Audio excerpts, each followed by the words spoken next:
Cameron Daddo! Wow. Wow, thank you, Rove. It's a pleasure to be here. Great to have you here. Now, you've cheated a bit with the book because you got other people to help write it. Yeah. There's a lot of name dropping. Keith Urban, Marsha Hines, Gina Chick are in here. Yes, fantastic. So what was the idea to help get other people to help share their ideas with you? Was it just to get the word counter? Well, actually, I probably wrote twice what that is, but it was more like, you know, there was a lump of clay and you pull it away and you see what is there. And so, but halfway through writing it, I was speaking to different people and asking them what their definition of confidence is, and no one's definition was the same. So I thought, well, why wouldn't I ask some people I know from a broad spectrum of things in the community for what we do, about what their definition is. So I got a pilot, I got doctors, I got musicians. Loads of people. There's, like you said, you know, Kevin Sheedy's in there, you know, Marsha Hines. Loads of people. Whose definition of confidence surprised you the most? Probably Keith Urban, actually, because it went in, it really fitted in with where I lost my confidence, which is I thought people were thinking about me a lot. I mean, Keith said, one of his mentors said to him, Keith, how often do you think people think of you? And he said, I don't know. And he said, rarely.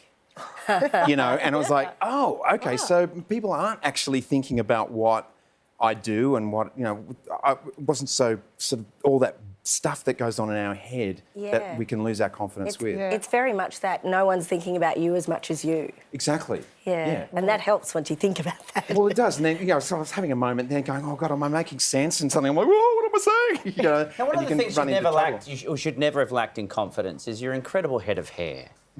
Now, who gave you the tips that you recount in the book about just how to keep those fantastic locks? Isn't that great? It was two ingredients that you can find at any good grocery store. Right.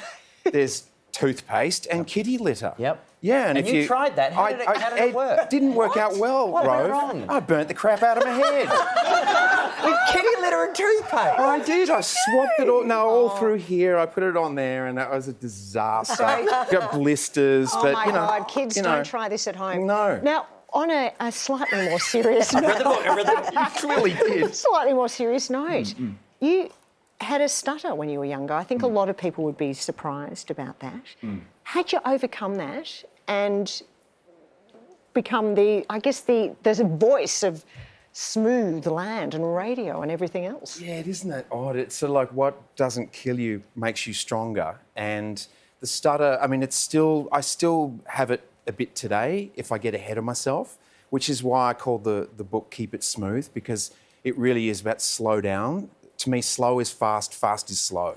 If you go slow, you don't have to go back and redo stuff. So yeah, the stutter, it was tricky because again, like I was talking about with what Keith was saying about how often do you think people think about you, I thought a lot of people were on me, you know, and I'm like, so the more I would start talking faster and get in more trouble. So it's just slow down. And then John Bell, who's in the book as well, he also started, he confided in me that he started, and we were working together on Big River, the musical, and the stutter came back big time. And John just said, you're great at telling jokes. Just set it up like a joke. Tell the story. Don't worry about what anyone's thinking about you. Just tell the story. It worked great. Do you look back at your own self much? Like, do you think about you and all that you've done? Because we were all talking about it today, and everybody had a different touchstone. For the fact that you've worked in Hollywood, as we mentioned before, films, television shows, hosting, acting, radio now. What's been one of the most incredible pinch me moments you've had in your career?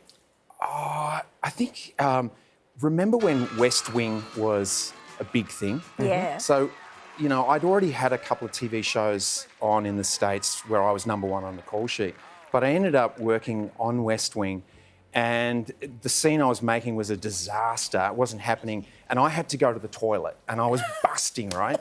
And they didn't want to let me out of the scene to go to the toilet.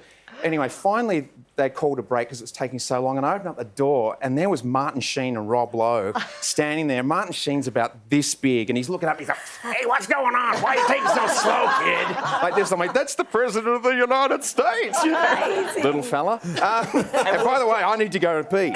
And you still had the kitty litter and toothpaste. I absolutely did. It was really crumbly. It's all in the book. Keep It Smooth is out now. Would you please thank Cameron Daddo, everybody?